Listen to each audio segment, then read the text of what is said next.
നമസ്കാരം. നിത്യജ്യോതിഷത്തിലേക്ക് എല്ലാ മാന്യ പ്രേക്ഷകർക്കും സ്വാഗതം. ഇന്ന്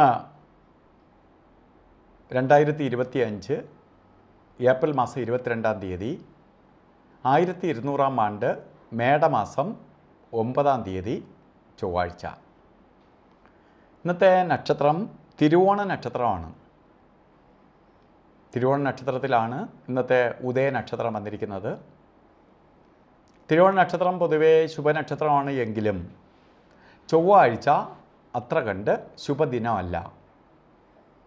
പലതരത്തിലുള്ള തടസ്സങ്ങളും പ്രശ്നങ്ങളും അസ്വസ്ഥതയും ടെൻഷനും ഒക്കെ ഉണ്ടാകുന്ന ദിവസമാണിന്ന്. അപ്പോൾ ഇന്നത്തെ ദിവസം നമ്മൾ ഓരോ കാര്യത്തിന് ചെയ്യുമ്പോൾ ഇന്ന് ചൊവ്വാഴ്ചയാണ്, ഇന്നത്തെ ദിവസം നല്ലതല്ല, എനിക്കത്ര കണ്ട് ശുഭപ്രദമായ ദിവസമല്ല എന്ന് കണ്ട് തന്നെ രാവിലെ വീട്ടിൽ നിന്ന് തിരിക്കണം. എന്ന് വെച്ച് രാവിലെ ഉറക്കത്തിൽ നിന്ന് വിളിച്ചു നടത്തി 6 മണിക്ക് ഈ വീഡിയോ കേൾപ്പിക്കുന്നത് നിങ്ങളെ വിഷമിപ്പിക്കാനോ നിങ്ങൾക്ക് അസ്വസ്ഥത ഉണ്ടാക്കാനോ അല്ല. നിങ്ങളിത് അറിഞ്ഞിട്ട് പോകുമ്പോൾ നമുക്ക് ശ്രദ്ധിക്കാൻ പറ്റും. താൻ പാതി ദൈവം പാതി, പകുതിയെ നമുക്ക് അനുഭവിക്കേണ്ടി വരത്തുള്ളൂ. അപ്പോൾ നമുക്ക് പല കാര്യങ്ങളും നമുക്ക് മാറ്റി വയ്ക്കാൻ പറ്റും.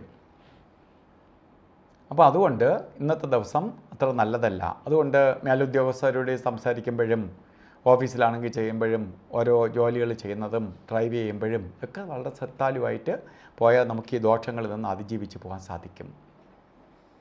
അതുപോലെ ഇന്ന് ബർത്ത്ഡേ വന്നിട്ടുള്ളവർ ഒരു വർഷത്തെ ഫലത്തെയാണ് ചിന്തിക്കുന്നത്. വാർഷിക ഫലമാണ് ബർത്ത്ഡേ കൊണ്ട് ഉദ്ദേശിക്കുന്നത്. ഒരു വർഷത്തെ ഫലത്തെ ചിന്തിക്കുമ്പോൾ ചൊവ്വാഴ്ച തിരുവോണ നക്ഷത്രം വന്നിട്ടുണ്ട്, ചൊവ്വാഴ്ചയാണ് വന്നിരിക്കുന്നത്. അതുകൊണ്ട് ഒരു വർഷത്തെ ഫലത്തെ ചിന്തിക്കുമ്പോൾ വളരെ സൂക്ഷിക്കണം. ഈ ഒരു വർഷക്കാലം സാമ്പത്തിക നഷ്ടം ഉണ്ടാവും, അതുപോലെ ആക്സിഡൻ്റ് ഉണ്ടാവാം, സർജറിക്ക് വിധേയമാവാം, കേസ് വഴക്കുകൾ വരാം. ഇങ്ങനെ പലതരത്തിലുള്ള ദുർനിമിത്തങ്ങൾക്ക് ഇടവരുന്ന വർഷമാണ്. അപ്പോൾ ഇതൊക്കെ ഉണ്ടാവാം. എല്ലാവർക്കും അങ്ങനെ വരണമെന്നൊന്നുമില്ല. കാരണം ചിലർക്ക് ഗ്രഹങ്ങൾ അത്ര സപ്പോർട്ട് ചെയ്ത് നിൽക്കുന്ന സമയമാണെങ്കിൽ ഒന്നും വരത്തില്ല. ഇതൊക്കെ വരും എന്നൊക്കെ പറഞ്ഞാലും നമ്മൾ അതിജീവിച്ച് കൊണ്ടുപോകും. ഗ്രഹങ്ങൾക്ക് അത്രയ്ക്ക് ശക്തിയുണ്ട്. പക്ഷേ എങ്കിലും നമുക്ക് ചെറിയ ചെറിയ പണികളെങ്കിലും വരാൻ സാധ്യതയുള്ളതുകൊണ്ട് അതൊന്നും വരാതിരിക്കാൻ വേണ്ടിയിട്ട് എന്ത് ചെയ്യണം?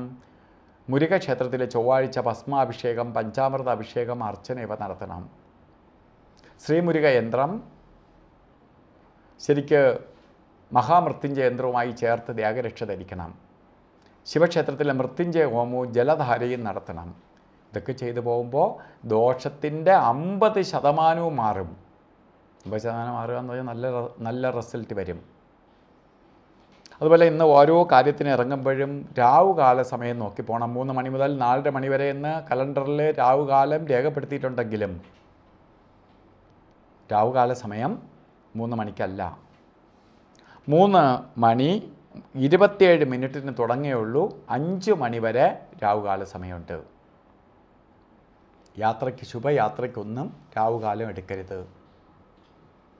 അതുപോലെ ഗുളികകാല സമയവും യമകണ്ഠ കാല സമയവും വളരെ ശ്രദ്ധിച്ച് കൊണ്ടുപോകണം. ഗുളികകാല സമയം 12:23 തൊട്ട് 1 മണി 55 മിനിറ്റ് വരെയും യമകണ്ഠ കാല സമയം വരുന്നത് 9:19 തൊട്ട് 10:51 വരെയും.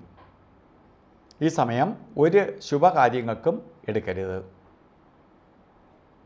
കാരണം പ്രകൃതി തന്നെ, പ്രപഞ്ചം തന്നെ ഈ ഗുളികനെ യമകണ്ഠനുമായിട്ട് അനുവദിച്ച് കൊടുത്തിരിക്കുന്ന സമയമാണ്. ഇല്ല ഇന്ന് ഓരോ കാര്യങ്ങൾ ചെയ്തേ തീരുള്ളൂ എന്ന അവസ്ഥ വരികയാണെങ്കിൽ നമുക്ക് അഭിജിത്ത് മുഹൂർത്തത്തെ ആശ്രയിക്കാം. 11 മണി 59 മിനിറ്റ് തൊട്ട് 12 മണി 47 മിനിറ്റ് വരെയാണ് അഭിജിത്ത് മുഹൂർത്തത്തിൻ്റെ സമയം. ഈ സമയം നമുക്ക് ശുഭകാര്യങ്ങൾക്ക് എടുക്കാം. അതുപോലെ ഇന്ന് ഓരോ കാര്യത്തിന് ഇറങ്ങുമ്പോൾ വസ്ത്രധാരണത്തിന് ശ്രദ്ധിക്കുക. ചുവന്ന വസ്ത്രധാരണം, ചുവന്ന കളറോ റെഡ് മിക്സ് ആയിട്ടുള്ളതോ ആയിട്ടുള്ള വസ്ത്രം ധരിക്കുന്നത് ഭാഗ്യദായകമായി തീരും. അപ്പോൾ ഇന്നത്തെ ദിവസം എല്ലാ നക്ഷത്രക്കാർക്കും ചൊവ്വാഴ്ചയാണ്, അത്ര നല്ല ദിവസമല്ല എന്ന് ഞാൻ പറഞ്ഞെങ്കിൽ പോലും എല്ലാവർക്കും ഈശ്വര കാരുണ്യത്താൽ നല്ലത് വരട്ടെ എന്ന് പ്രാർത്ഥിച്ചുകൊണ്ട് നിർത്തുന്നു. നന്ദി, നമസ്കാരം.